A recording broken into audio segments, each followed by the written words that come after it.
Boa noite, mais uma noite de encontro com o professor Walter de Andrade, Caminho para a Iniciação.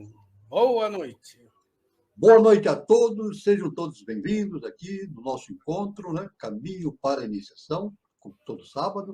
É um prazer enorme estar aqui com todos reunidos, né? E sempre dizendo que esse nosso encontro é destinado a dar a base filosófica e iniciática para aqueles que pretendem seguir o caminho da iniciação. Então, nosso encontro é o caminho para a iniciação.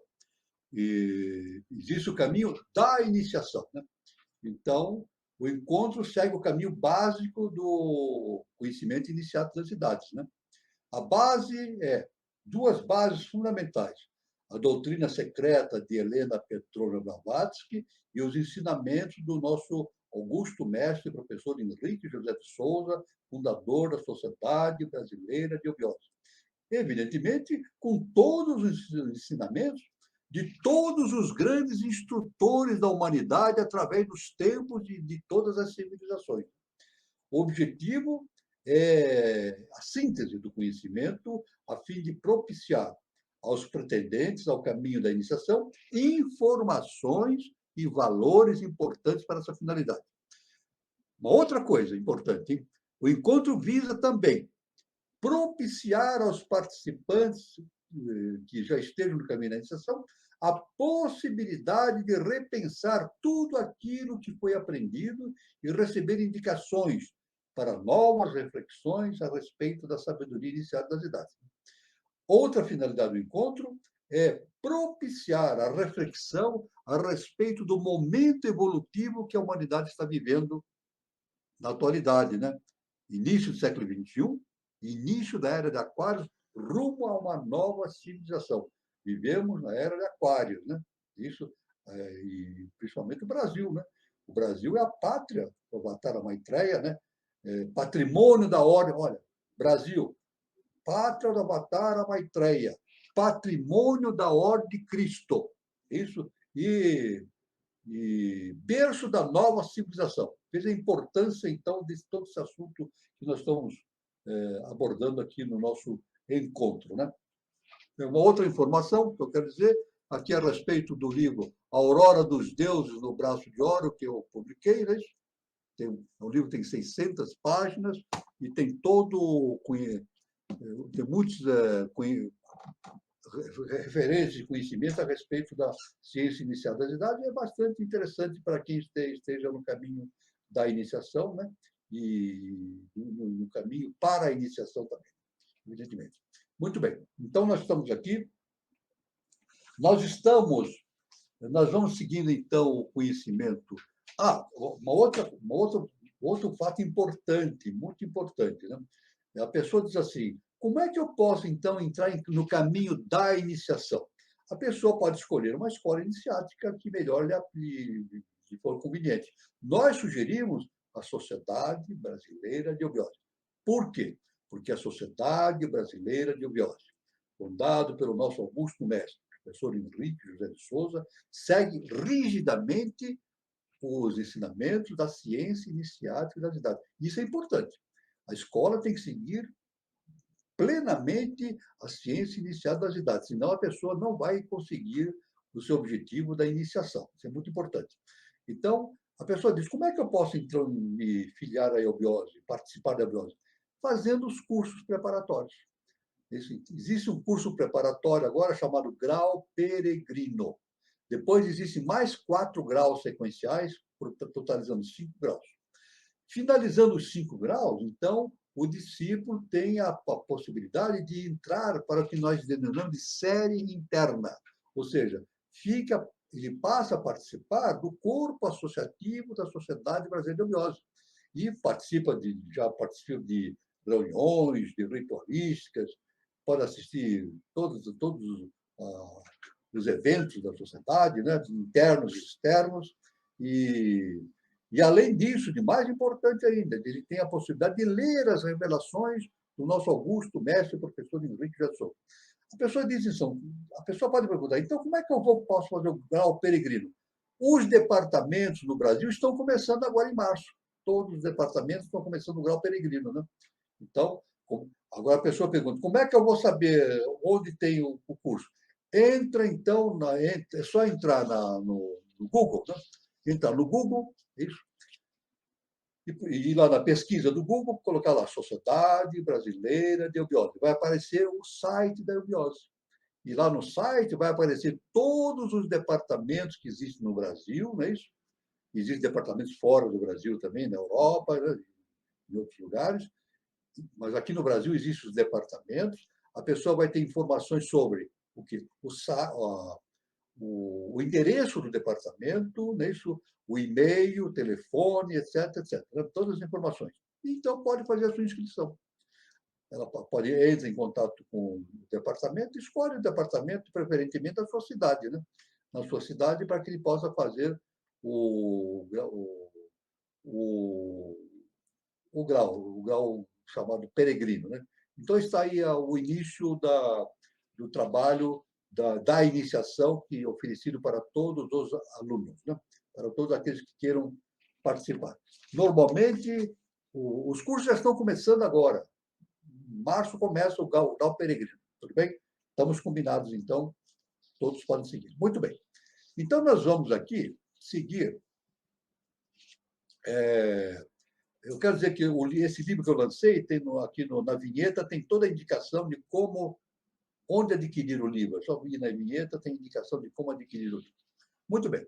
Nós estamos, então, seguindo aqui os nossos estudos, né?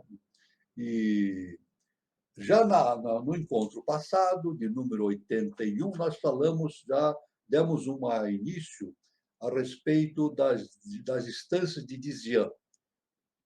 Foi um assunto ligado com as instâncias de Dizian. E vamos seguir aqui para frente analisando as instâncias de Dizian. Qual vai ser a programação? Nós vamos daqui para frente estudar, são 7 instâncias, vamos estudar as 7 instâncias progressivamente. Mas, no decurso desse estudo, nós vamos encaixando outros assuntos pertinentes ao assunto principal, que é as instâncias de Dizian, ligado à cosmogênese. Então, são outros assuntos. Né?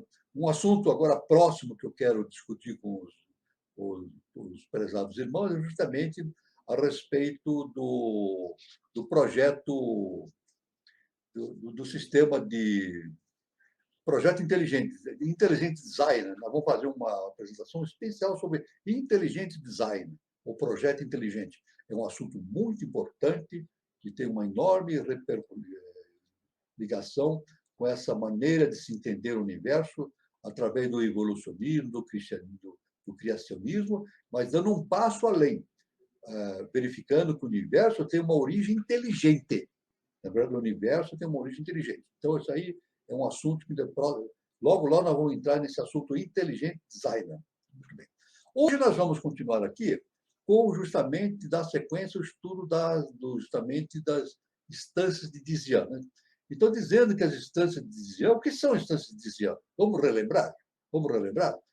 As instâncias de Dizian são pergaminhos antigos, de origem tibetana, do Tibete, citados por Helena Petronio Blavatsky no livro A Doutrina Secreta. É uma coletânea de pensamentos científicos, filosóficos e religiosos. Blavatsky alegava não ser autora da obra, mas que esta teria sido escrita pelos mestres, pelos Mahatmas, que utilizaram o seu corpo físico em um processo denominado tulku, ou tulkuísmo, que, segundo a autora, não é um processo mediúnico, é diferente, o mecanismo é outro. Né? Esta obra monumental foi dedicada por Blavatsky a todos os verdadeiros teósofos. Né? Quanto às instâncias de Dizian, Blavatsky alegava que teria tido acesso e estudado esses pergaminhos em sua longa estada no Tibete. Aliás, conforme Blavatsky nos indica, essas instâncias vêm dos mundos internos. E ela esteve nos mundos internos. Ela esteve nos mundos internos, lá pessoalmente, observando isso. Segundo Blavatsky, as instâncias de Dizian seriam um manuscrito arcaico, escrito em uma coleção de folhas de palmeira resistentes à água, ao fogo e ao ar. E devido a um processo de fabricação desconhecido, e que conteria um registro de toda a evolução da humanidade, em uma língua desconhecida, pelos filólogos denominado senza, uma linguagem senza, que é uma linguagem sagrada, né? As instâncias de Dzyan, segundo Blavatsky, estão relacionadas com o livro dos Preceitos de Ouro, um livro muito famoso dentro da ciência inicial das idades, né? Os livros dos Preceitos de Ouro e os livros de Kyute também, né? Que são uma série de tratados do budismo esotérico. Então, está uma introdução já ao nosso assunto e vamos, de imediato, já começarmos a estudar as instâncias de Dzyan. São 7 instâncias. Então, como que nós vamos fazer? Nós vamos ler a instância em si e depois todos os comentários, vamos expondo os comentários que a HPB nos trouxe a respeito desse assunto, né? Então, vamos começar. A instância 1 dos 7, isso aí é ligado à cosmogênese, né? Nesse capítulo Cosmogênese, nós temos 7 instâncias de Dzyan. E no assunto ligado à antropogênese, ou seja, o surgimento do ser humano, são 12 instâncias de Dzyan também. Nós vamos ter oportunidade de estudar isso também, as 12 instâncias, né? Então, começando, a primeira instância, né, vinda do lado do Tibete, né? Vamos passar, então, o significado, né? O enunciado dessa instância, né? A noite do universo. Veja, a noite do universo. Falando do universo pré-cósmico, né? O Pai eterno, o espaço envolto em suas vestes invisíveis, dormira mais uma vez por 7 eternidades. O tempo não existia, pois jazia adormecido no seio infinito de duração. A mente universal não existia, pois não havia aí para contê-la. As 7 sendas da felicidade não existiam. As grandes causas da miséria não existiam, porque não havia ninguém que as produzisse ou fosse cativado por elas. Só trevas enchiam o todo sem limites, pois pai, mãe e filho eram mais uma vez um, e filho não tinha ainda despertado para a nova roda, cadeia, a sua peregrinação dela. Os 7 senhores sublimes e as 7 verdades tinham deixado de ser, e o universo, filho da necessidade, estava sumido no seio do Pai, para ser exalado por aquele que é e não é. Nada existia. Então, aí estão falando justamente do campo do eterno, né? Que o é o ser e o não ser ao mesmo tempo, o eterno, né? A origem de tudo, a situação pré-cósmica, ou seja, o imanifestado, né? As causas da existência tinham sido destruídas. O invisível que foi e o invisível que é permaneciam no eterno não ser, o único ser. A forma única de existência, sem limites, infinita, sem causa, se estendia só em sono sem sonhos. E a vida palpitava inconsciente no espaço universal, em toda a extensão daquela onipresença que o olho aberto de Dangma percebe. Porém, onde estava Dangma, quando a laia do universo estava em Paramarta e a grande roda era no Padaka? Isso é uma pergunta. Quando a roda era na Padaka? Uma grande pergunta inicial.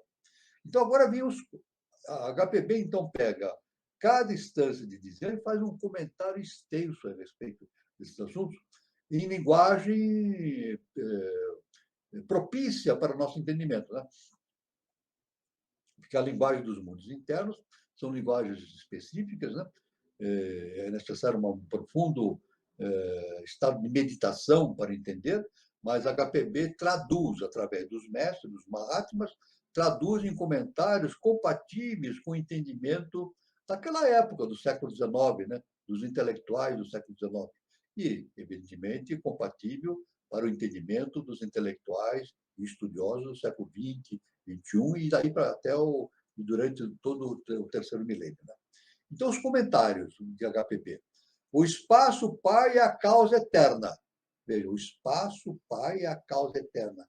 Onipresente e incompreensível deidade, cujas vestes visíveis são a raiz mística de toda a matéria do universo. Imutável em sua abstração e sobre a qual não exerce influência a presença de qualquer universo objetivo.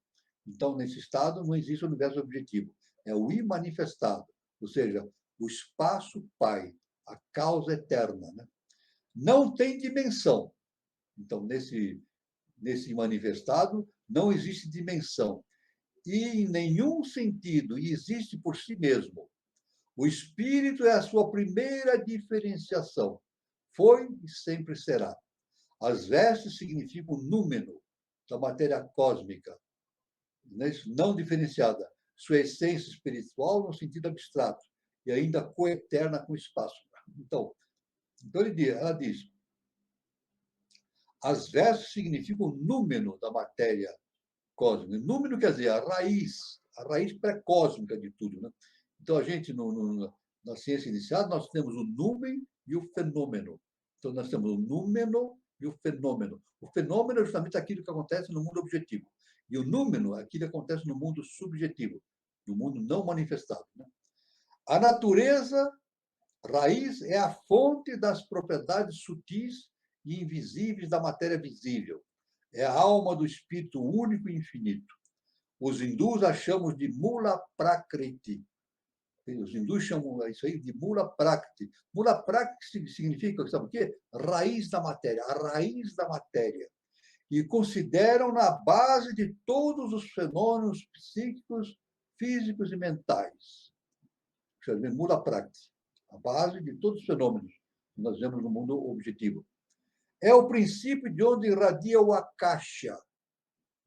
As 7 eternidades são os 7 períodos, ou elos de um ciclo manvantárico da criação, perfazendo um tempo total, sabe de quanto? De 3 trilhões de anos. Veja, eu estou falando de 3 trilhões de anos. Né? Mais, 3 trilhões e 40... 3 trilhões... Não, eu vou repetindo. 311 de trilhões e 40 bilhões de anos. Olha, uma coisa impressionante, né? De anos. Cada dia de Brahma, um ciclo menor de criação, contém 4 bilhões e 320 milhões de anos dos nossos, o que representa, indubitavelmente, uma eternidade para o homem. É claro que é uma eternidade para o homem, mas para o eterno é um piscar de olhos.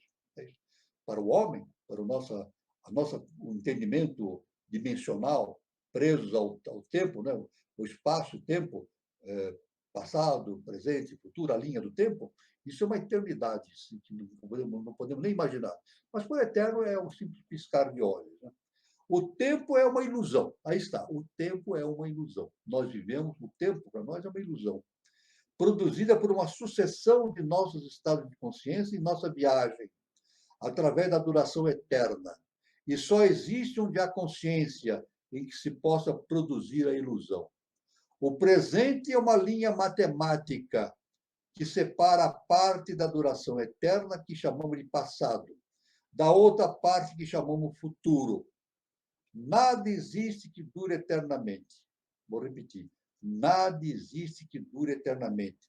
Porque nada permanece sem mudanças no mundo objetivo, né? Isso é muito objetivo. Tanto que o próprio Lavoisier ele deixou essa lei, descobriu essa lei cósmica, né? Que dizem que é uma lei química, uma lei cósmica. Nada se cria, nada se perde, tudo se transforma. As pessoas e as coisas que, caindo de vir a ser o futuro, no foi, que é o passado, apresentam momentaneamente a nossos sentidos como uma secção transversal de suas próprias totalidades, conforme vão passando através do tempo e do espaço-matéria em seu caminho de uma a outra eternidade. Essas duas eternidades constituem aquela duração em que unicamente há algo que tenha real existência, percebida por nossos sentidos, se fossem aptos para conhecê-la. Então, veja bem, aí existe, então, nós vivemos presos ao mundo maiávico do tempo e do espaço. Isso na quarta, justamente no quarto sistema evolutivo. Nós estamos no quarto sistema evolutivo. É isso? Então, nós estamos presos, prisioneiros a essa noção do tempo e do espaço. Né? Tempo, espaço é Maia. Tempo, espaço, Maia. Aliás, hoje, a física quântica, já no terceiro milênio, agora estamos caminhando, né? A física quântica já chegou a essa hipótese. Não está ainda definido pela física, mas uma hipótese que tempo e espaço é uma abstração, realmente não tem existência, é Maia. Isso já estamos começando a atingir esse conhecimento. E nós vivemos, então, nessa Maia. Né? imaginando o passado, o presente e o futuro. Mas, na verdade, isso nós já vimos em lives anteriores, existe um passar do tempo. Né? Muitas pessoas dizem assim, existe a máquina do tempo? Isso. Nós podemos viajar no tempo? Isso. Muitos cientistas dizem, a maioria dos cientistas dizem que não é possível isso. Um grande cientista disse que é impossível existir a máquina do tempo. Eu vou repetir, ele disse o seguinte, já falecido. Ele falou assim, é impossível existir a máquina do tempo. Por quê? Porque ele dizia o seguinte, se fosse possível existir a máquina do tempo, então existiriam seres do futuro nos visitando agora. Seres do futuro estariam aqui dizendo para nós, eu sou do futuro, eu vim através de uma máquina do tempo do futuro. É isso? Então, acontece que a máquina do tempo existe, sim. A máquina do tempo existe, sim. Aí que está o conhecimento iniciático. Onde existe a máquina do tempo? Nós somos a máquina do tempo. A nossa consciência é a máquina do tempo. Ou seja, aí vem a explicação do conceito de iniciação. É isso? Iniciar-se é caminhar para o futuro. É isso? Então, nós saímos de um passado. O passado em termos de consciência. Passado consciencial. Estamos no presente e caminhando para o futuro. Então, toda pessoa que faz o seu processo de iniciação, ele vai caminhando para o futuro da consciência. Então, nós podemos dizer o seguinte, aí entendemos exatamente que nós somos a máquina do tempo. Toda consciência é uma máquina do tempo. Ou seja, aí a gente pode até fazer uma observação. Jesus, o Cristo, em que tempo que ele vive? No mundo da consciência, em que tempo que ele vive? No futuro. É isso. Jesus, o Cristo, né? Eu nem vou falar de Jesus, o Cristo, eu vou falar de Yoshua Ben Pandira, que é o veículo do Cristo cósmico. Né? Ele realmente é uma máquina do tempo. E em que tempo de consciência que ele está? É o futuro. Então, ele veio para o nosso tempo justamente nos ensinar como caminharmos para o futuro através do autoconhecimento. Então, essa é a máquina do tempo, nós, através do nosso processo de transformação interna. Né? Agora, realmente, o tempo que nós conhecemos no mundo objetivo, presente, passado e futuro, é maia. Isso não existe. Existe apenas a nossa mente. A nossa mente. E quando nós falamos em mente, nós temos que fazer um estudo justamente, né, da questão da mente. Né? A mente é a totalidade dos estados de consciência compreendidos por pensamento, vontade e sentimento. Então, repetindo, a mente significa esses três estágios, né? O pensamento, a vontade e sentimento. Durante o sono profundo, cessa a ideação no plano físico e a memória está em suspenso. E durante esse tempo, a mente não existe praticamente, porque o órgão por meio do qual o ego manifesta a ideação é a memória no plano material, função do cérebro. A mente superior continua a existir nos planos superiores, porém não funciona no plano físico durante o sono em condições normais. É isso? Então, isso quer dizer, a nossa mente, ela existe quando nós estamos no estado desperto, a mente está ligada com o cérebro, né? O corpo físico. Mas quando nós dormimos, a nossa mente se desliga do nosso corpo físico. Então, nós passamos, toda vez que nós dormimos, nós realizamos um processo automático e natural, que é um processo de desdobramento. Então, a mente já não fica mais ligada ao corpo físico. O corpo físico fica lá dormindo, né? Na cama ou no colchão, né? Descansando, mas a mente, então, vai vagar por outros estados de consciência, nos corpos específicos, né? No corpo astral, né? Utilizando o corpo astral, o corpo mental e assim por diante. Né? Então, um número pode chegar a ser fenômeno em qualquer plano da existência. Então, um número, quer dizer, algo superior, pré-cósmico, pode se tornar um fenômeno no plano material, no plano da existência. Só com manifestar-se naquele plano por meio de um veículo apropriado.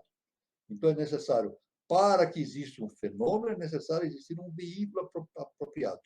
Então, tudo que existe na raiz pré-cósmica existe no estado de manifestado. Mas para que haja manifestação originando o fenômeno é necessário, então, existir um veículo. É o que nós somos veículos. Nós somos veículos do quê? Da consciência cósmica. Nós somos veículos da consciência cósmica. Ela age por nosso intermédio. É claro que, no nosso caso, a consciência cósmica projetada está limitada às limitações que nós temos pela nossa personalidade. Né? Durante o longo período de repouso, chamado pralaya, repouso do universo, né? Quando todas as existências estão dissolvidas, a mente universal fica com uma possibilidade permanente de ação mental, o absoluto pensamento abstrato do qual a mente é relativa à manifestação concreta. Então, aí está. Durante o pralaya, então existe o pralaya e o manuantara, não é isso? Do pralaya é o estado de contenção, é um estado potencial da existência de Brahma. E o manuantara é justamente o estado de objetivo de manifestação de Brahma, né? Mas enquanto nesse pralaya, então a mente universal fica com uma possibilidade permanente de ação mental, ou seja, o absoluto pensamento abstrato do qual a mente é a relativa manifestação concreta. Então, é muito interessante essa questão, essa relação que nós vemos, né, entre a mente abstrata, superior, e a mente, vamos dizer assim, objetiva, que manifesta através de um corpo objetivo, né, um corpo físico objetivo. Isso é muito importante, porque eu sempre digo o seguinte, né, eu aprendi isso no meu processo de estudo desses conteúdos iniciáticos, que o mais importante de tudo é perceber, é entender como as coisas funcionam. É isso. É muito difícil entender tudo. É impossível entender tudo. A nossa mente não consegue entender. Nem os grandes mestres. Nem os grandes mestres têm limitações também. Né? Até o Sol central, que é a maior consciência que existe no nosso sistema planetário, ele não entende as coisas superiores ao seu estado de existência. Ele não consegue, o Sol central, entender, por exemplo, a natural essência do eterno, né? Da raiz pré-cósmica. Então, existe uma limitação. Agora, os Dianchohans são seres celestiais, hostes coletivas de espíritos, os anjos dos cristãos, né? Os Elohims, ou mensageiros dos judeus, né? Realmente os veículos para a manifestação do pensamento e vontade divina. Então, já vemos aí, né?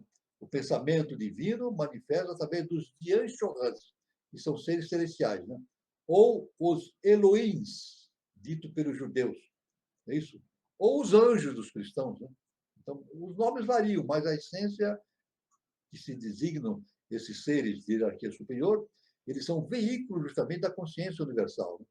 São as forças inteligentes que estabelecem as leis, que lhes são impostas por poderes mais elevados e sobre as quais eles mesmos obram.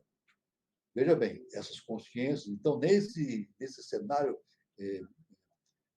da eternidade, do mundo objetivo, existem esses Dianchohans, esses seres angelicais, mas eles refletem, trazem para o mundo objetivo as forças, como forças inteligentes, as leis que lhes dirigem todo o processo de entendimento e de evolução, as leis universais.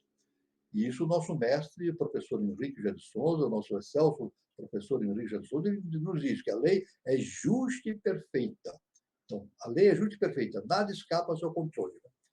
Mas não são personificação dos poderes da natureza. Esses seres de hierarquia, de Dianchohans, não são personificação dos poderes da natureza. Essas hierarquias de seres espirituais, por cujo meio a mente universal se põe em ação, assemelham-se a um exército pelo qual se manifesta o poder militar de uma nação, compondo-se de corpos, divisões, brigadas, regimentos, grupos. Cada uma de suas unidades tem sua individualidade separada, liberdade de ação e responsabilidade limitadas, cada uma das quais está contida numa individualidade superior, a qual os seus interesses próprios se acham subordinados, e que, por sua vez, contém em si mesmo individualidades superiores até o mais elevado escalão. Então, veja bem, essa explicação, então, do processo de manifestação no universo, da mente universal, nos indica, então, uma quantidade enorme, infinita de seres, né, de Anshohan, de seres angelicais, que se subordinam, não é isso, por livre pensamento, né, por livre-arbítrio. Por livre-arbítrio se condiciona às leis universais, justas e perfeitas. E faz um verdadeiro exército. Então, o universo é isso. É uma infinidade de consciências. E não existe 1 milímetro do universo onde não existe uma consciência. E a consciência é vida. O que é vida? É a consciência. Vida é a consciência. Isso. Então, o universo é composto por uma infinidade incalculável, nós não podemos nem imaginar, desses seres superiores que vagam, estabelecem o funcionamento do universo como obreiros, como seres de um enorme exército, né? Operando sobre a direção dessa grande lei universal. Né? Isso é muito importante. Existem 7 caminhos para a felicidade da não existência, que é o absoluto: ser, existência ou consciência. Há 12 causas principais. Causa da que a sucede, estando baseada na soma total de 4 verdades. É a teoria do encadeamento, que produz mérito e demérito e, finalmente, manifesta o karma na plenitude do seu poder. O homem, para escapar da tortura dos nascimentos e falsa felicidade no Devachan, ou paraíso, tem que lograr o conhecimento e a sabedoria, únicos que dissipam os frutos da ignorância e da ilusão. Aí está. Nós vivemos no mundo da ilusão, da ignorância. Então, o único caminho para estabelecer a libertação, justamente, é o autoconhecimento. Esse é o autoconhecimento. E que leva, evidentemente, seres de pequena hierarquia, no nosso caso, né, do quarto sistema evolutivo, em direção dessa magnificência da consciência cósmica na forma dos Yanshohans, dos anjos. Né? Então, por mais incrível que pareça, né, nós estamos destinados a sermos anjos no futuro, não é isso? No futuro seremos anjos, todos serão anjos. Com todas as limitações que nós temos hoje, com todos os nossos defeitos, nossos problemas na humanidade, mas o nosso destino é sermos anjos. Através do quê? Através da iniciação, do autoconhecimento, da transformação interna. Aí está, então, a importância do caminho da iniciação. Maya, ilusão, é o elemento que entra em todos os seres finitos, dado que todas as coisas existentes possuem somente uma realidade relativa e não absoluta, posto que a aparência que o número oculto assume para qualquer observador depende do seu poder de cognição. Veja bem, então, o valor exato de todas essas potencialidades que existem no universo depende, essa avaliação correta, do poder de cognição da consciência que está a observar esses fenômenos. Então, quanto mais o poder de cognição, mais profundo é o entendimento de toda essa estrutura. Só é permanente a existência única, que contém em si mesma os números de todas as realidades. As existências pertencentes a cada plano de ser, até os mais elevados arcanjos, são relativamente de natureza das sombras projetadas por uma lanterna mágica sobre uma tela. Olha só, veja bem, olha só o que a HPB diz, né? Justamente a existência objetiva é como se fosse a projeção de uma lanterna mágica sobre uma tela. Aí está o mito da caverna de Platão, né? Aí o Platão percebeu exatamente esse processo e ele mencionou isso através do seu maravilhoso relato do mito da caverna, né? Mito da caverna de Platão. Sem dúvida, todas as coisas são relativamente reais, porque o conhecedor é também um reflexo, e, portanto, as coisas conhecidas são tão reais para ele como ele mesmo. Em qualquer plano que a nossa consciência esteja atuando, tanto nós como as coisas pertencentes àquele plano somos as nossas únicas realidades. À medida que nos elevamos na escala do desenvolvimento, aprendemos que nas etapas através das quais passamos, Confundimos as sombras com a realidade, e que o progresso do eu para cima consiste numa série de despertares progressivos, levando consigo a cada avanço a ideia de que, naquele momento, pelo menos, alcançamos a realidade.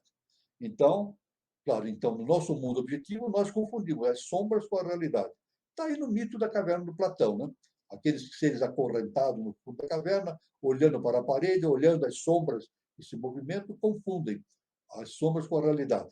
Mas, no momento que um daqueles seres se liberta daquelas correntes e caminha para o exterior da caverna, ele vê o que é a luz do sol. Isso. Então, o sol ilumina a sua consciência, então ele vê a realidade e torna-se, então, um ser iluminado. Quando ele sai do mundo, daquele mundo da caverna e vai para o exterior da caverna, ele recebe a luz do sol, esse sol eterno, né? Então, torna-se um ser o quê? Iluminado. Quando penetramos realmente na consciência absoluta pela realização, é que ficamos livres de maia ou ilusão. Então, isso é muito importante, então, nesse processo todo de entendimento, essa raiz do conhecimento, que é o processo da libertação da maia. É isso. O processo de iniciação, o processo de autoconhecimento, é justamente a libertação da maia. É isso. E a maia, nós mesmos, a nossa própria personalidade é a maia, né?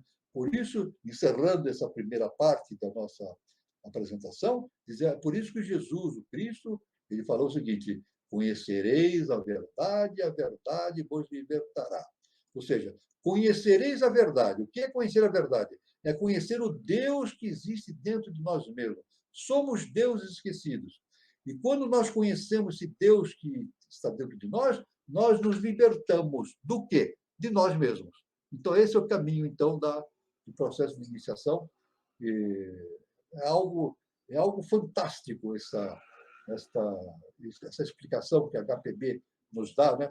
Analisando as instâncias de Xian e alargando esse conhecimento para dentro do nosso mundo consciencial, isso, falando em palavras mais objetivas, mais claras para a nossa consciência desses fenômenos todos que permeiam todo esse universo manifestado e que provém de um universo imanifestado, do pré-cosmos. Eu passo a palavra agora ao nosso irmão Carlos Nascimento para as suas considerações e para também dar prosseguimento ao intercâmbio de ideias com todos aqueles que estão nos assistindo. Muito bom, professor. O interessante, professor, é que foi colocado tanta coisa, né? E o conhecimento, a busca do conhecimento também é importante porque a gente está naquele processo de evolução, né, professor? E esse processo de evolução nada mais é do que a realização, conhecer para realizar. E o interessante é que o senhor falou de tempo, né? Que tempo é uma maia, né? E na verdade toda evolução humana, professor, só acontece num tempo, né? Que é o tempo presente. Então o passado ele é a experiência para se evoluir no tempo presente, né? Para a gente projetar um futuro melhor. Como que a gente poderia, né? Como que seria a consciência abstrata de um ser que conseguisse unir esses três tempos numa coisa só? Pois é, nós podemos dizer aqui, nós vivemos no nosso plano dimensional o passado, o presente e o futuro. Por que é isso? Porque é necessário. A nossa consciência não consegue entender as coisas se não houver uma linha temporal evolutiva. É isso? Aliás, isso aí faz parte da física newtoniana, né? Isso faz parte dos princípios da física newtoniana de Isaac Newton, né? O tempo, o espaço, o movimento, né? E a velocidade, isso tudo. Mas, na verdade, partindo da física newtoniana para uma física, passando por Einstein, né? Einstein já sugeriu a quarta dimensão, né? O espaço e o tempo, né? A quarta dimensão é o contínuo espaço-tempo, né? Então ele diz, o espaço é ligado ao tempo, estão intrinsecamente ligados. Já foi uma revolução no pensamento humano com Einstein, né? O tempo e o espaço estão ligados intrinsecamente, né? E uma revolução maior ainda com a física quântica, né? Dizendo que o tempo, na verdade, O tempo é maia, né? O tempo e o espaço não existem. Agora, a questão toda é formular isso dentro de um panorama iniciático que seja compatível com o nosso entendimento. Essa é a limitação. Essa é a limitação. Né? Então, por que nós entendemos o nosso universo no sentido newtoniano, assim, presente, passado e futuro? Porque é o necessário. Nós não conseguimos entender algo que seja a união de tudo. Existem ensinamentos, né, filosóficos, inclusive do budismo, né, em que o budismo fala o aqui e agora. Né? No budismo, através de Siddhartha Gautama, nós temos essa ideia clara, né, de que o tempo realmente é maia. O que existe é o aqui e agora. É isso? E nós podemos transportar isso para justamente o Akasha, o segundo trono. Né? O Akasha é o aqui e agora. É isso? Então, quanto mais evolui a consciência, o tempo vai deixando de ter essa conotação que nós temos no mundo objetivo. É isso? E nós temos esta libertação do tempo e do espaço, nós temos quando nós nos tornamos adeptos. Veja bem, isso é muito importante. O nosso mestre, o nosso querido professor Henrique José de Souza, ele deixou esse ensinamento. A humanidade está caminhando para se tornar uma raça de adeptos. E quando um ser se torna adepto, ele se liberta dessas limitações do tempo e do espaço. Mas ele pode então vagar numa caixa, ele pode uma caixa, é o aqui e agora. É o mundo, é justamente aquilo que os deuses vivem. Os deuses vivem no aqui e agora. Né? Não existe passado, presente e futuro. É tudo um eterno um momento, um eterno agora, o aqui e agora. Né? Então, isso agora, é claro que é por isso que nós dissemos anteriormente que nós somos a máquina do tempo. Né? A máquina do tempo. E essa máquina do tempo tem que ir evoluindo através da consciência. O que evolui nessa máquina do tempo é a consciência. E aqui essa consciência vai se libertando desses liames, desses, assim, dessas linhas que fecham a nossa consciência dentro de um cesto, né? De vime, cheio de baia, de ilusões. Então, esse é o grande caminho da iniciação. Iniciação para nos tornarmos seres super-humanos. Né? Muito bom, professor. Vamos aos comentários. O Júlio Teixeira coloca o seguinte: Terra do Quinto Império, párita do outrora encoberto ciclo do Avatara Maitreya, e patrimônio da Ordem de Cristo, que herança, que responsabilidade com as crianças? Exatamente, é uma responsabilidade muito grande que nós temos hoje no mundo. Né? É por isso que eu sempre digo o seguinte, que o mundo hoje, a gente vê, o mundo está passando por uma fase bastante, sempre passou, não é de agora, né? O mundo sempre passou por guerras e mais guerras e confrontos, né? Isso aí é fruto do que isso? A guerra é fruto do quê? É fruto de questões políticas? Eu vou fazer uma pergunta agora. Guerra, qual é a causa da guerra? É questões políticas, questões financeiras, questões econômicas, questões sociais, questões regionais? Não. Guerra é fruto da ignorância humana. A ignorância humana. Tanto que eu vi um filósofo, eu não vou citar o nome aqui, ele citou assim, ele fez uma citação até brincando, dando um enfoque bastante interessante, que paz para o ser humano é o intervalo entre duas guerras. Ele define paz como um intervalo entre duas guerras. Então é isso, isso aí bate com Siddhartha Gautama. O que gera o sofrimento é a ignorância. É isso. É uma guerra. A guerra é sofrimento, né? E não leva a nada. Guerra não leva a nada. Isso aí que o ser humano não entende. Isso. A guerra não leva a coisa alguma, só leva ao sofrimento, só piora as coisas. Né? A guerra é fruto da ignorância humana. A guerra que eu estou dizendo, eu não estou dizendo guerra entre países, simplesmente, guerra entre os seres humanos, uns contra os outros, né? Grupos contra grupos. Isso não gera nada, só gera sofrimento. Então, é claro que isso aí só vai mudar através do quê? De uma libertação do ser humano da sua ignorância. Isso só se faz através do autoconhecimento. Do autoconhecimento. As guerras deixarão de existir. As guerras deixarão de existir quando, na consciência humana, prevalecer o ensinamento, por exemplo, do nosso Senhor Jesus Cristo, né? Ama o teu próximo como a ti mesmo.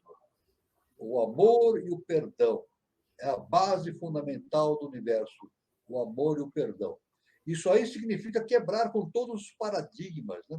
Quebrar os estigmas, as maias, as ilusões, libertar-se. Isso significa libertar-nos de nós mesmos. Veja bem, significa libertar-se de nós mesmos. No dia que nós nos libertarmos de nós mesmos, as guerras cessarão, não existirão mais. Porque vai existir o quê? O júbilo, o intercâmbio entre as consciências através do amor universal. Mas para isso precisa evolução. Agora, o nosso irmão diz, a terra do Quinto Império. Nós estamos caminhando para o Quinto Império e nós temos uma responsabilidade muito grande com as crianças, exatamente com as crianças. Agora, vamos analisar bem. A humanidade toda é composta por seres das mais variadas condições de consciência. Agora, 2/3 da humanidade não tem condições de entrar no Quinto Império. Eu vou repetir. 2/3 da humanidade não tem condições de ir para o Quinto Império, ou seja, uma nova civilização. Não tem condições. Não há. 1000 anos é insuficiente, mas em 1000 anos. Transformar isso em 1000 anos não é possível. Dentro do nosso padrão de tempo é impossível. É impossível. Né? Agora, existe sim, entrando nesse conhecimento do nosso irmão Júlio, existe no mundo uma elite espiritual. Existe no mundo uma elite espiritual. Uma elite espiritual que já está sintonizada com essa questão da evolução, do autoconhecimento, do amor universal, do perdão. E é justamente cabe a essa elite espiritual jogar esses conhecimentos para o resto da humanidade. Pelo menos para jogar esses conhecimentos a fim de que alguns consigam se libertar das suas limitações da ignorância e partir para um novo estado de consciência. É difícil, é muito difícil, não é isso? Porque quando o indivíduo não consegue se libertar da sua ignorância e fica produzindo guerras e lutas, é isso? Ele gera o sofrimento. É isso? Siddhartha Gautama, é isso? O quê? A ignorância gera o sofrimento. Agora, para se resolver o sofrimento, para acabar com o sofrimento, é necessário o quê? A sabedoria. E a sabedoria se consegue também, somente através da transformação interna, do autoconhecimento. Então, a nossa responsabilidade é enorme. É uma enorme responsabilidade que nós temos no mundo atual. Né? Principalmente aqueles seres que já tiveram a felicidade de entrar em contato com esses conhecimentos superiores. Veja bem, eu estou falando de uma elite espiritual. O que é uma elite espiritual? Não são anjos ainda, não são anjos, mas são seres que tiveram a felicidade de entrar em contato com esses conhecimentos superiores. E eles têm essa responsabilidade de expandir esse conhecimento. Né? Não só expandir, mas dar prova objetiva desse conhecimento através do seu próprio comportamento. Não é somente falar, agir, uma atitude comportamental. Não é isso? Então, é claro que essa elite vai ser protegida pelo Avatara Maitreya, não é isso? E protegida também pelo fato de que o Brasil, é patrimônio da Ordem de Cristo. Não é isso? Eu estou falando do Brasil, não que o Brasil seja melhor do que qualquer outro país, não é por isso. Né? É um ciclo da evolução. Está tudo centralizado no Brasil. Para o quê? Para a transformação da humanidade. Então, o nosso mestre fala assim, quem trabalha para a evolução do Brasil, a evolução espiritual, trabalha pela evolução espiritual da humanidade. Então, é uma enorme responsabilidade, principalmente com as crianças. Principalmente com as crianças, porque geralmente as pessoas adultas, transformar uma pessoa adulta é difícil, é muito difícil. Eu vou dizer francamente, através do caminho da iniciação, eu percebi, vocês podem concordar comigo ou não, mas transformar uma pessoa é muito difícil, muito difícil. Geralmente a pessoa nasce de um jeito e morre desse mesmo jeito. A base é essa na humanidade. A pessoa nasce a pessoa nasce com uma deficiência de entendimento e morre com aquela deficiência de entendimento. Ela não consegue. Agora, essa deficiência de entendimento só consegue ser rompida através do quê? Do sofrimento. Essa é a explicação a explicação do sofrimento. Né? A ignorância, o indivíduo nasce ignorante e morre ignorante, da mesma forma. Agora, a lei vem e dá o sofrimento através do karma. Aí, então, aquele despertar, né? Dá o despertar do indivíduo através de uma nova concepção. Então, isso tudo faz parte da lei cósmica.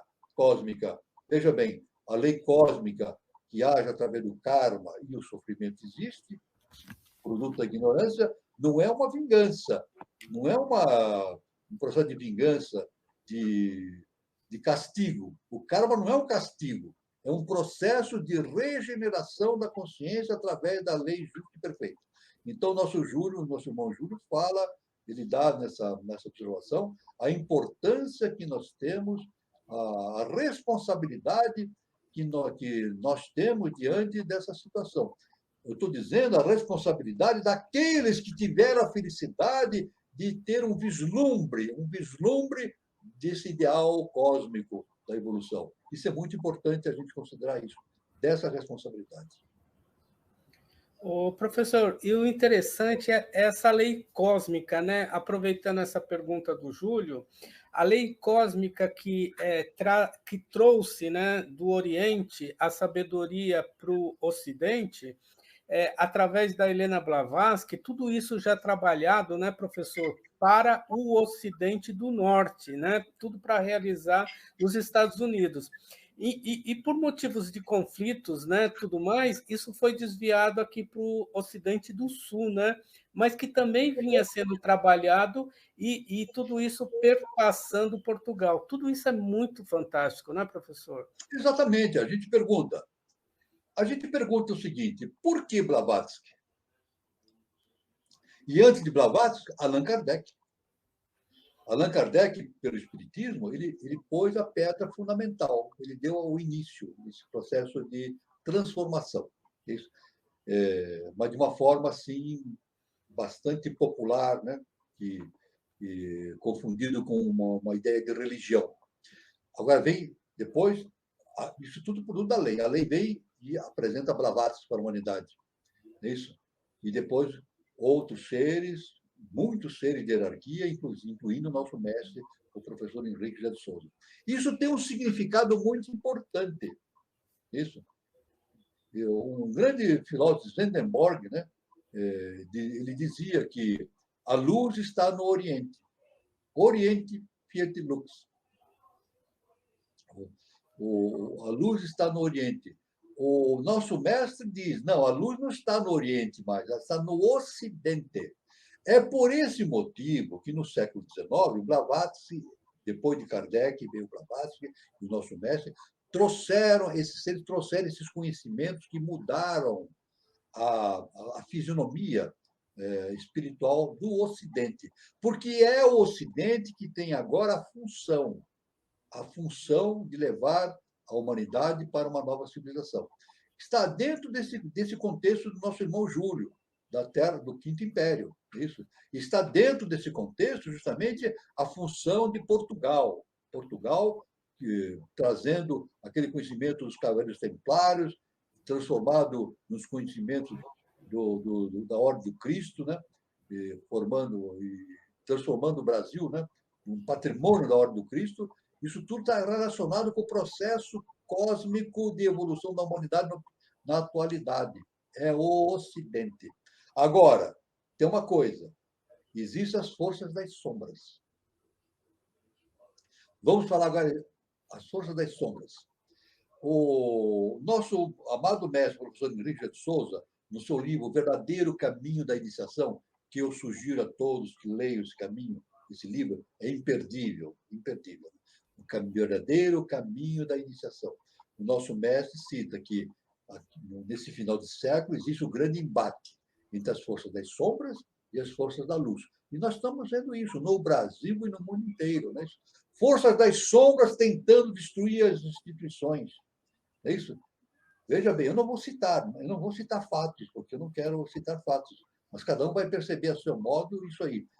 Forças das sombras tentando destruir tudo que é certo, evolutivo, ético, moral. Força das sombras, tentando destruir a moralidade, a honestidade, destruindo a honra, não é isso? O trabalho honesto. Forças terríveis, e produzindo guerras, destruindo, matando crianças, matando seres. Tudo isso faz parte das forças das sombras. São forças das sombras que estão agindo. Agora, o nosso mestre diz que isso é ensinamento, não sou eu que falo, o professor Henrique José de Souza deu esse ensinamento. Aqueles que não estiverem ligados com a nova civilização, no mínimo, não reencarnarão mais na Terra, irão para mundos obscuros. Isso bate com a seleção do joio e do trigo que o nosso grande mestre cósmico, Jesus, o Cristo, falou, a separação do joio e do trigo. É o que vai acontecer no terceiro milênio, já está acontecendo. Separação do joio e do trigo. Então, aqueles que não estiverem compatíveis com a nova civilização não irão para o quinto império, serão jogados para mundos obscuros. Somente irá para o novo império, o quinto império, a elite espiritual e aqueles que estiverem focalizados nos ensinamentos dessa elite espiritual. Não é verdade? Isso é fundamental. Esse é um momento decisivo que nós estamos vivendo na humanidade. Então, nunca a humanidade passou por um momento tão decisivo como agora. É o terceiro milênio, a era de Maitreya. O nosso mestre trouxe todo esse ensinamento e todos aqueles que entrarem na eubiose poderão estudar os ensinamentos do nosso mestre através das suas revelações e ter um profundo conhecimento através disso que o nosso mestre ensina. Vivemos um momento de uma muito especial no planeta, de transformação. Mas existe esse choque entre as forças negativas, né, das sombras, com as forças da luz. Ou seja, as forças lunares, as forças que representam as forças evolutivas lunares, resquícios do processo evolutivo lunar, e com o processo evolutivo solar. Essas forças estão se degladiando. Mas as forças da luz sempre vencem. A luz sempre vence, não é verdade? Mas ela vence justamente, de maneira justa, através do amor e do perdão. Esses que não conseguirem se entrosar na nova civilização serão tirados da face da Terra e jogados nos mundos obscuros. E lá, então, terão que viver o quê? Na Idade das Pedras. É isso. Esses mundos obscuros são mundos onde os seres estão na Idade das Pedras. Estão lá ainda descobrindo as primeiras coisas. Né? Então, é interessante que esses seres que vão sair da Terra para esses mundos obscuros vão ser os professores daqueles que estão lá. Vê como a lei é justa e perfeita. Eles vão lá ajudar aqueles seres ignorantes, evoluídos, a fazer a sua evolução. Então, esse é o processo evolutivo do universo, justo e perfeito. A lei é justa e perfeita. Então nós devemos meditar sobre todos esses pontos e trabalharmos efetivamente nesse sentido. E aqueles que estão nas escolas de iniciação devem trabalhar fazendo os seus rituais, fazendo as suas yogas, as suas meditações. Isso tudo auxilia esse processo evolutivo da humanidade projetado pela ciência, pela vontade cósmica. Muito bom, professor. E temos uma pergunta do Júlio. No mero piscar de olhos de uma Manvantara, desabrocha a consciência num tempo eterno e num espaço infinito. Onde vai o pralaya, o inconsciente? Se é assim, algo sem palavras há que o descreva. Exatamente. Existe o pralaya e o manvantara. O pralaya justamente é um estado de potencial de existência, um estado potencial de existência. Né? Ou seja, a consciência cósmica lá existe, né? São os dias e as noites de Brahma. Né? E, num determinado momento, isso em trilhões e trilhões de anos, né? projeta-se no Pralaya, produzindo os sistemas evolutivos, né?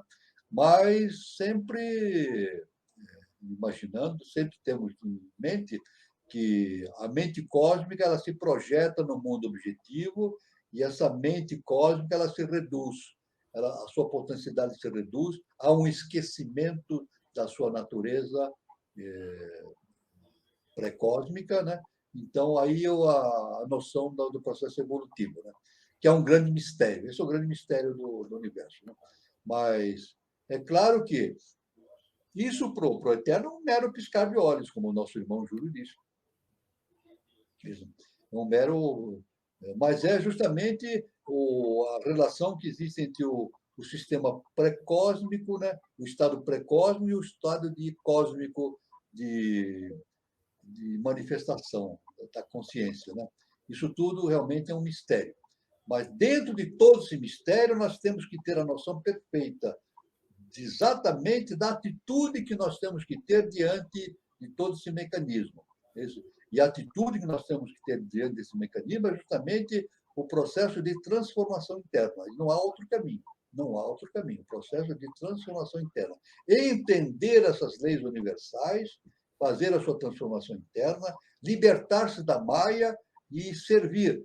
E muito mais do que isso, servir de veículo para esses Mahatmas, esses anjos que estão nas consciências do além-a-caixa, servir de veículo para eles no mundo objetivo. Então, é um processo de veicular. Né? A HPB fez isso. Ela fez isso. Ela, pelo processo tuncuístico, ela foi veículo desses seres de hierarquia. O nosso mestre também foi um grande veículo dessa consciência cósmica. Ele mesmo diz, ele diz que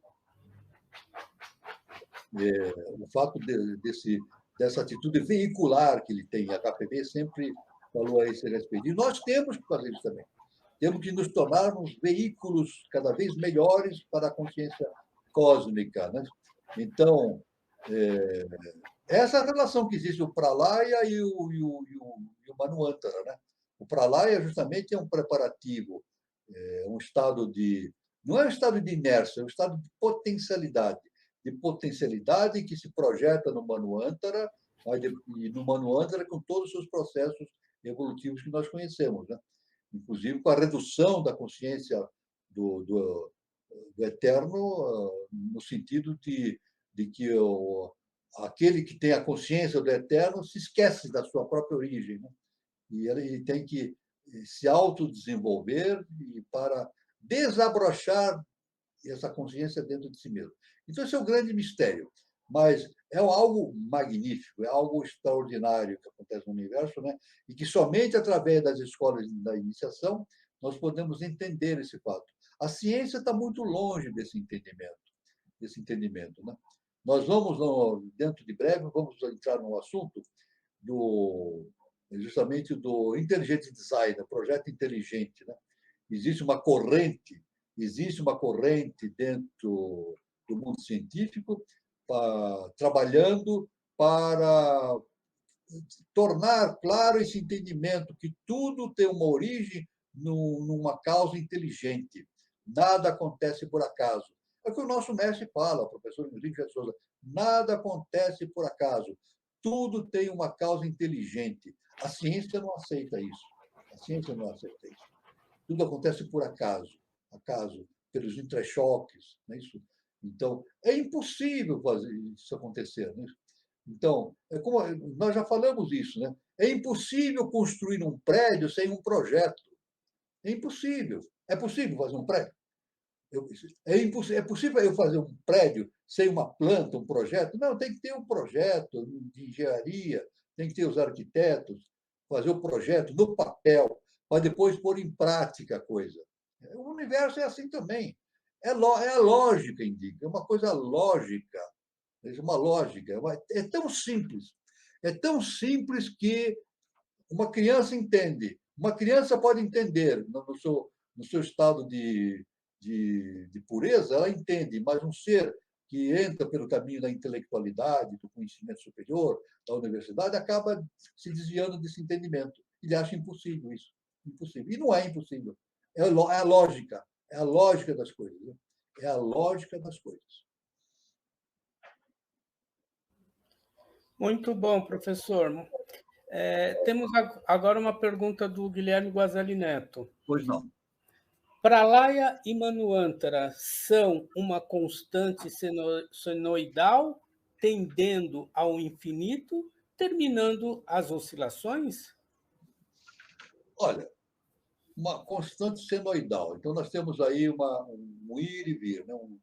Indo, vindo, subir e um descer, um subir e um descer. É que nem uma onda eletromagnética. Né? O nosso irmão Guilherme fala da constante senoidal, referindo-se àquela imagem que nós temos, né, que nós temos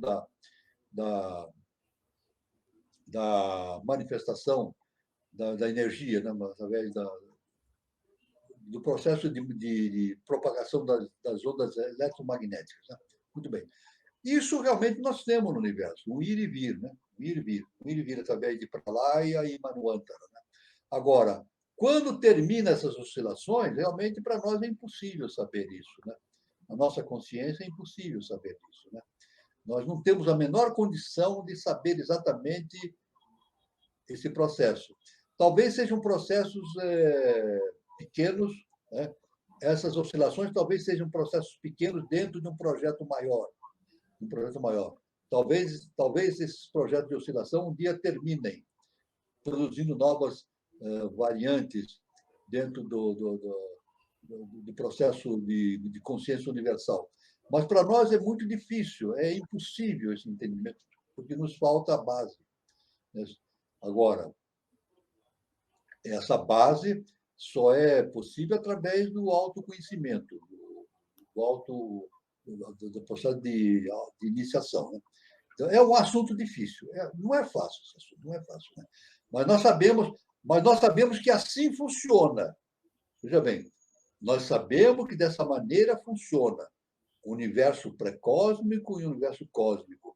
Isso vai se manifestando. O imanifestado tende para o manifestado. E o manifestado tende a voltar ao nível do manifestado, somando conhecimentos. Nós não sabemos por quê. Por que motivo que tem que existir essa soma de conhecimentos para que o universo manifestado realize seu projeto? Nós não temos noção disso. E, aliás, toda a doutrina secreta não há uma explicação. Não que essa explicação não exista, mas nós não temos ainda a altura de consciência, o nível de consciência para entender esse processo todo. É isso? Porque, justamente, nós vivemos na Maia. O nosso pensamento é maiábico. Nós vivemos nas três dimensões, né? Em três dimensões. Agora, recentemente, Einstein formulou a quarta dimensão, uma coisa nova. Mas não vai parar por aí. Existe uma quinta dimensão, sexta dimensão, sete dimensões. E depois isso tudo se resume numa oitava coisa, que é a síntese de tudo, né? Tudo é setenário a coisa, né? Então, realmente é muito difícil a gente saber se esse processo senoidal termina um dia. É muito difícil isso, né?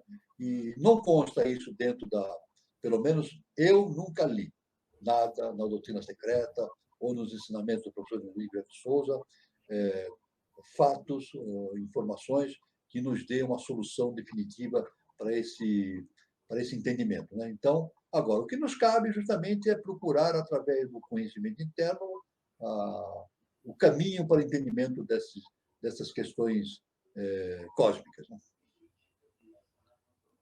Muito bom, professor. Continuando, Guilherme Guazelli Neto fala o seguinte: existem dois tempos, o psicológico, desejos, vontade, querer, precisar e etc., e o cronológico, ontem, hoje e amanhã, experiências. É aquilo que a gente falou de tempo, né, professor? Exatamente. A psicologia liga-se com o quê? A psicologia ela liga-se com o quaternário. Nós temos nós temos uma estrutura quaternária, né? Físico denso, temos o físico denso, o vital, o astral e o mental. A psicologia se reúne a esse quaternário. A psicologia se reúne a esse quaternário. A psicologia humana, né? A ciência da psicologia. A psicologia humana não estuda ainda a tríade superior, não entrou ainda. É isso? Não entrou isso. Então, futuramente a psicologia vai entrar nesse campo. Aliás, o Buda, os próprios tratados de budismo diz que o budismo é um grande tratado de psicologia. Olha só que interessante. Nós vamos entrar nesse assunto também. Nós vamos fazer um estudo sobre budismo também bastante extenso, com o tempo. É muito assunto, né? Não dá para fazer tudo de uma vez só. Então, definição do budismo pelos budistas é um grande tratado de psicologia. Só que esse tratado de psicologia do budismo ele não se restringe apenas ao quaternário. Ele se expande também para a tríade superior. Isso, para o mental superior, para Budi, para Atman. Isso. Então, e a nossa psicologia se resume ao quaternário. Então, os 4 temperamentos. Isso se reúne. A psicologia trata o quê? Dos 4 temperamentos. Não é verdade? Não é isso que nós falamos dos 4 temperamentos? Que determina o nosso modo de proceder, nosso comportamento humano, 4 temperamentos. Mas não existem 4 temperamentos, existem 7 temperamentos. 4 temperamentos ligados com o mundo da psicologia, não é isso? Que é o quaternário, e 3 temperamentos ligados ao mundo superior. Aliás, nós vemos que essa questão dos temperamentos se liga perfeitamente com a história da Branca de Neve e os 7 anões. Né? Existem 7 anões.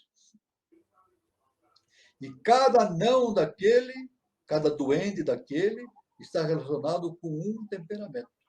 Então, são 7 anões, são 7 temperamentos. 4 temperamentos ligados com a psicologia humana, é isso aqui, da ciência acadêmica, e 3 temperamentos ligados com a tríade superior. São 7 temperamentos. Então, a psicologia também vai sofrer um avanço muito grande. Aliás, nós podemos dizer que o Carl Gustav Jung, deu uma abertura enorme para o entendimento dessa psicologia da tríade superior. Ele já começou esse trabalho. Então, um trabalho extraordinário, não é isso? Um trabalho extraordinário que ele faz através do que ligando o conhecimento da astrologia, do tal, do tarô, não é isso? E a ciência não, aliás, a ciência não entra nisso, a ciência renega. A ciência oficial renega o tarô, renega a astrologia, renega tudo isso aí, né? Não existe, isso tudo é historinha para conto de fada, né? Mas Carl Gustav Jung deu um avanço extraordinário para a humanidade, abrindo essa perspectiva dessa psicologia, não somente no quaternário, mas na tríade superior. Ele deu um avanço extraordinário. E outros tantos também. Né? Aqui, recentemente, nós temos a teoria do 7 estado de Howard Gardner, né? Que estudando os 7 estados de consciência do conhecimento, né? As 7 linhas do conhecimento também, Howard Gardner, recentemente, um estudo extraordinário também. Isso é muito importante, esse estudo. Então, a gente vê que lentamente a gente vai galgando espaços dentro desse conhecimento enorme, né?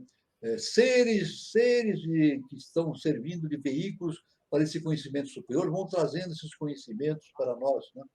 De superiores, né? Como eu citei, o Howard Gardner, ou então Jung, Einstein e outros tantos, né? Vão trazendo esse conhecimento para nós, nos alargando o conhecimento em direção de um universo muito mais dilatado. Né? Então, o nosso irmão Guilherme fala sempre o tempo psicológico, da vontade, do querer, e o cronológico, ontem, hoje e amanhã, as experiências. Então, existe um tempo psicológico, existe um mundo da psicologia, mas o mundo não se restringe a isso. O nosso mundo real não se restringe somente ao mundo da psicologia, mas sim uma psicologia transcendental. Não só a psicologia humana, mas uma psicologia transcendental, que o budismo já entra nessa consideração. Né? Tanto que os budistas dizem que o budismo é um tratado de psicologia.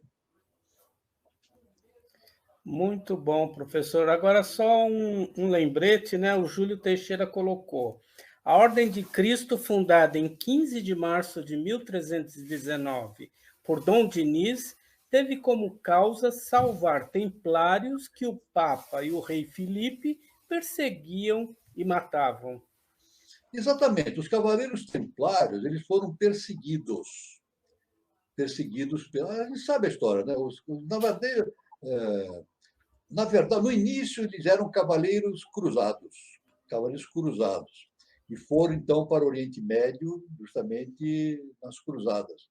E lá eles se localizaram, eles foram colocados em cima numa mesquita no Oriente Médio, em cima de onde tinha existido o Templo de Salomão. E no subsolo existiam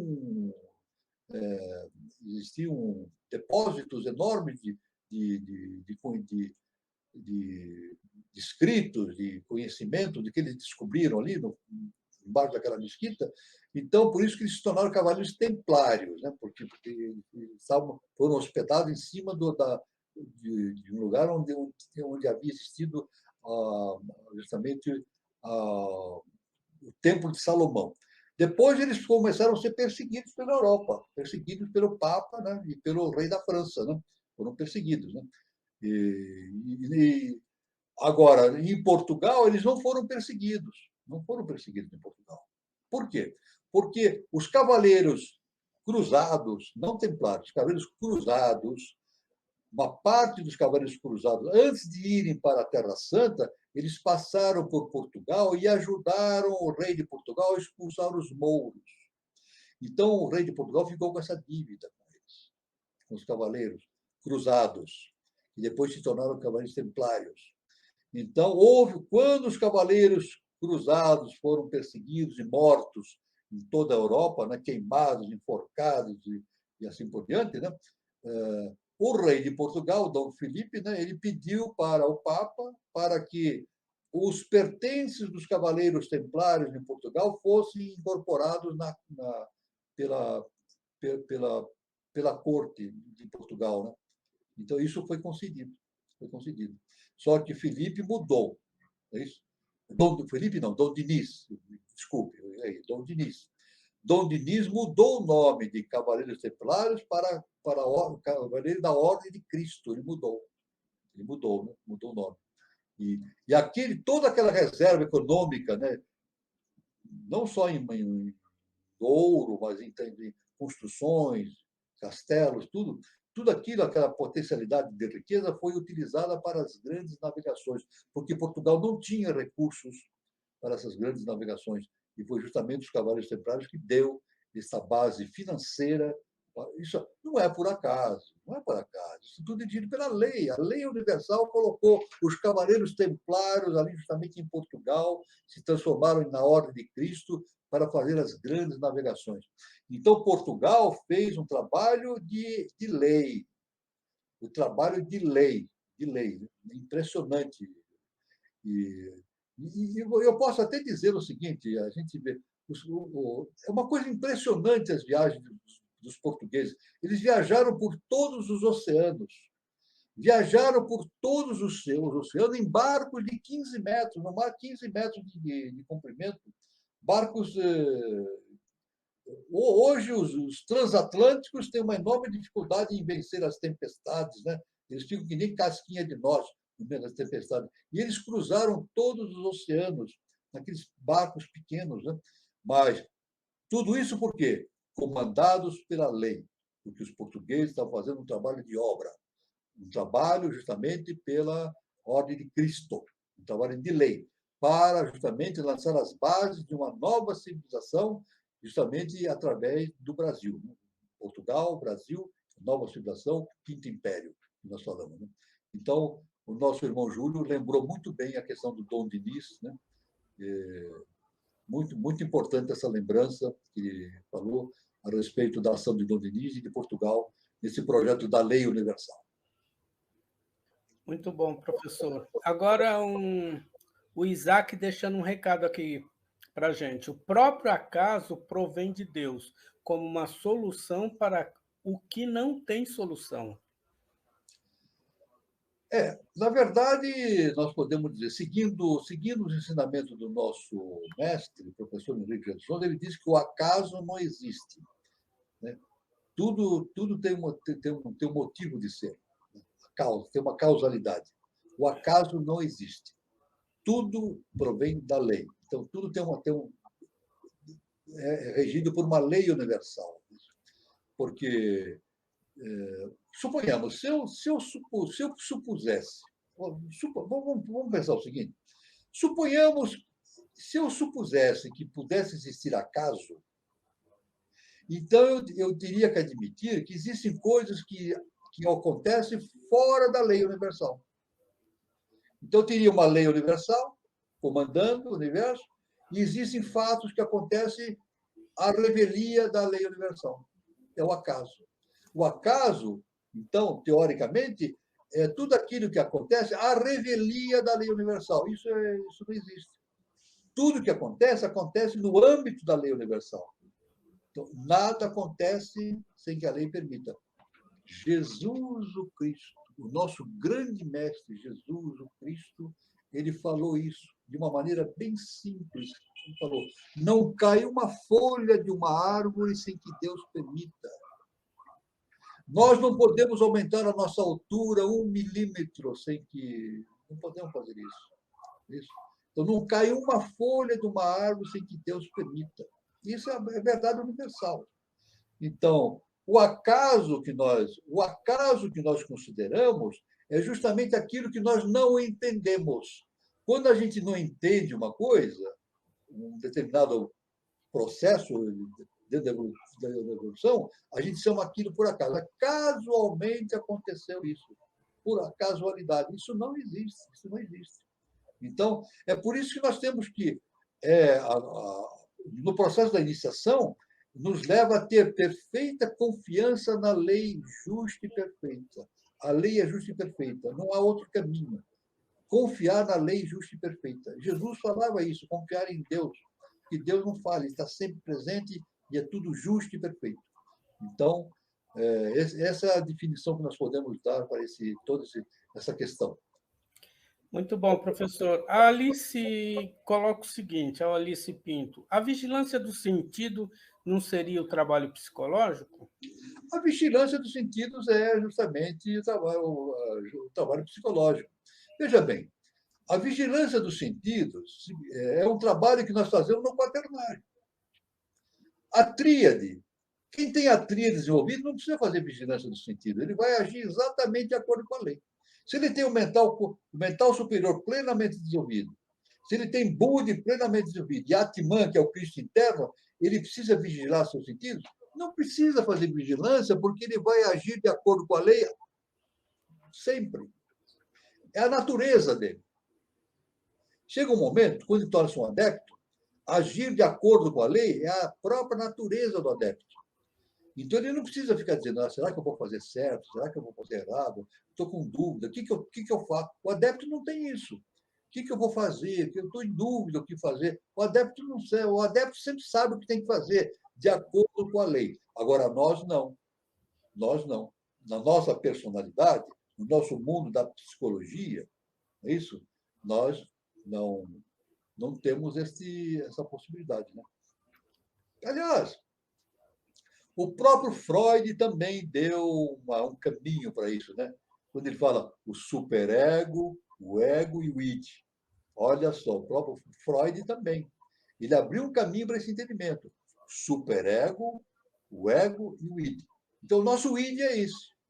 Esse é o nosso id, né? E o ego, né? Esse id e ego precisa da vigilância dos sentidos. A nossa personalidade. Então, a nossa personalidade precisa disso. A vigilância do sentido. O que eu vou fazer? Estou fazendo certo ou estou fazendo errado? Eu preciso analisar, preciso tirar. Né? Eu normalmente, eu vou contar um segredinho para vocês. Um segredinho que agora eu vou tornar público. Um segredo que eu vou tornar público, mas é um segredo público, mas vai servir para todo mundo. Né? Quando eu tenho alguma dúvida a respeito de o que eu devo fazer, sabe qual é a pergunta que eu faço para mim mesmo? eu faço a seguinte pergunta: o que será que o mestre faria no meu lugar? É a pergunta que eu faço. A pergunta, eu não pergunto o que eu vou fazer, eu não faço essa pergunta. Eu pergunto assim: o que o mestre faria no meu lugar? O mestre que eu digo é Jesus o Cristo, Siddhartha Gautama, Henrique José de Souza, Blavatsky, seja quem for. O que o mestre faria em meu lugar? Eu tenho a resposta imediatamente. Porque aquela dúvida eu comparo com a vida do mestre, pronto, já vem a resposta. Já vem a resposta. Não é verdade? Se uma pessoa me agride, como ser humano, como ser humano, eu reajo àquela agressão de maneira violenta. Não é verdade? Mas, diante de uma agressão, eu mentalizo os mestres e digo: o que o mestre faria no meu lugar? Eu tenho a resposta. Reaja de maneira amorosa. Pronto. Ama e perdoa. O amor universal e o perdão. É fácil? Não é fácil para nós. Para nós não é fácil. É uma luta. E a vigilância do sentido é isso, uma luta. Para nós não é fácil. Porque o nosso sentido psicológico do quaternário sempre nos leva a reagir de maneira violenta, a dar o troco, pagar com a mesma moeda. Pagar com a mesma moeda. E não é assim.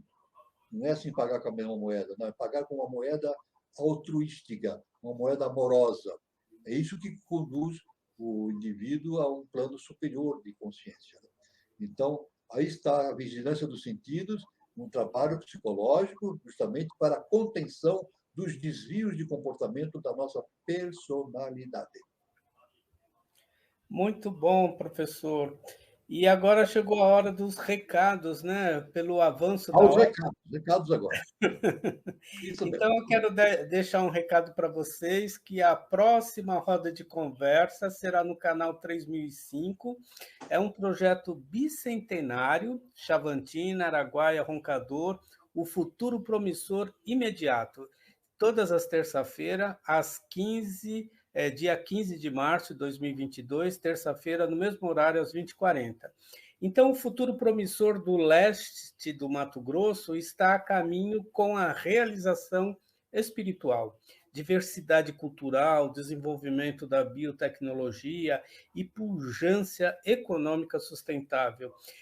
E uma coisa que me surpreendeu muito quando eu fui para essa região foi justamente isso, né? Essa pujança e essa questão econômica ligada com a sustentabilidade da região, né? Que tem a floresta, tem as tribos indígenas e tudo mais. Então, quem vai fazer a palestra é o nosso colega Ézio Calanca Garcia. Ele é jornalista de Nova Chavantina, Mato Grosso, portanto, ele é da região. E os mediadores serão Daniela Troncoso e Eduardo Nunes. Prestigie, tá? Que vai ser muito interessante. E, professor, o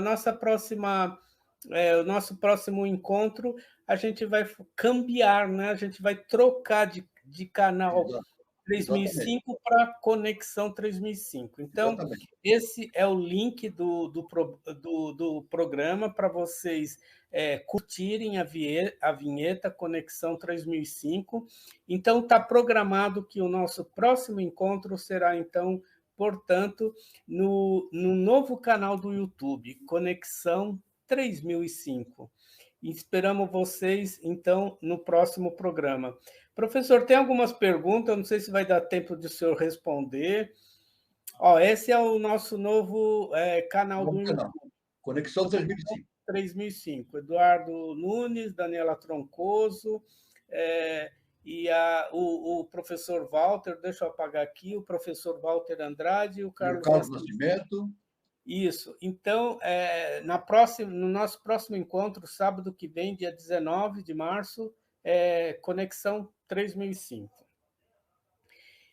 Então, é isso, né, professor? Agora, professor, não sei se vai dar tempo de... Todos devem anotar direitinho aí Bom, eu acredito que no YouTube é só acessar, né? Conexão. Isso, no YouTube é só acessar Conexão 3005. Agora, uma coisa Uma coisa que eu peço para todos, já que foi dada essa mensagem, inscrevam-se. Inscrevam-se nesse novo canal para aumentar a visibilidade, né? As possibilidades desse canal. Né? Inscrevam-se, é isso? E convidem amigos também, né? Mesmo que não sejam os aiobioses, se inscrevam, convidem amigos e também notifiquem aqueles que não sabem do Conexão, notifiquem os amigos para que estejam presentes na nossa próxima reunião. Né? Então, é isso aí muito importante. Não deixem de fazer isso. Né? Tudo bem? Então, era isso. O professor vai ver algumas perguntas que ficarem abertas, aí ele responde no próximo programa, por causa do horário a gente tem que No encerrar. Conexão 3005. Isso. Boa noite. Isso, então, Conexão 3005. Como é que faz, Carlos? Eduardo, a no pessoa YouTube. entra no YouTube Conexão 3005, perfeito? Boa noite. Boa noite, Boa noite, professor Edu. Walter. Boa noite, Carlos. Eu Boa sei noite. que estamos terminando, mas eu entrei para enfatizar isso, que o professor Walter, a conquista do professor Walter, do Carlos Antônio Nascimento, da Dani Trancoso, é um trabalho em equipe, então estamos iniciando uma nova fase, Conexão 3005. Pessoal, clique no link que está aí no chat. Se inscrevam. E se inscrevam. Se inscrevam porque é uma nova realidade, um ano novo. Novo ciclo. Um novo ciclo que se inicia.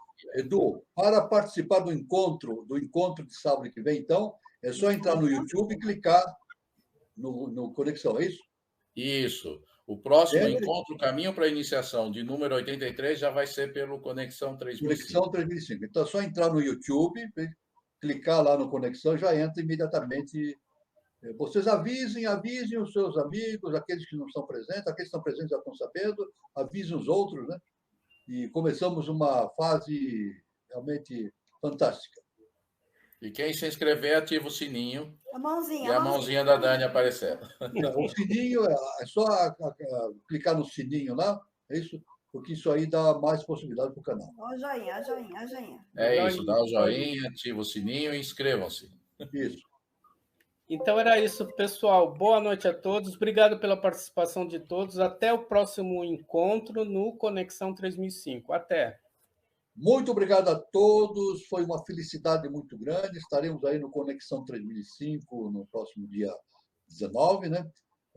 Luz, paz e amor para todos. E fiquem com Deus.